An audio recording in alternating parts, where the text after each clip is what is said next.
वृक्षतोड करून त्या ठिकाणी वाढणाऱ्या सिमेंटच्या जंगलामुळे शहरातील उष्मा वाढतोय। दुपारच्या वेळेत घराबाहेर पडणं आपल्यालाही त्रासदायक ठरत असताना अन्नाच्या शोधात घरट्याबाहेर पडणाऱ्या पक्ष्यांची अवस्था फारच बिकट झाली आहे।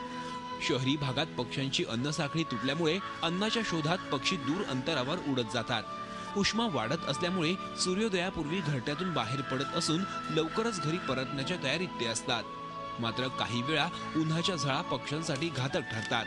मुंबई ठाण्यासारख्या शहरात कडक उन्हाळा चालू झाला असून काही वेळा रस्त्याच्या कडेला अनेक पक्षी मूर्छित अवस्थेत पडलेले दिसतात। पोटातील पाण्याचा अंश कमी झाला की हवेत उडताना पक्षी जमिनीवर कोसळतात। वाढत्या उष्म्यामुळे घायाळ झालेले जवळपास 22 ते 23 पक्षी ठाण्यातील SPCA या प्राण्यांच्या रुग्णालयात उपचारासाठी दाखल झालेत। त्यामध्ये घार, घुबड, पोपट, कबूतर, चिमणी, बगळे आणि कावळे यांचा समावेश आहे। या सर्व पक्ष्यांवर या रुग्णालयात उपचार सुरू आहेत।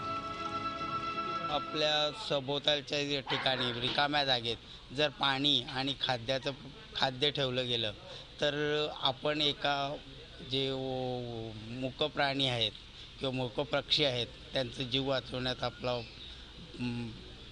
आपल्याकडून मदत होईल।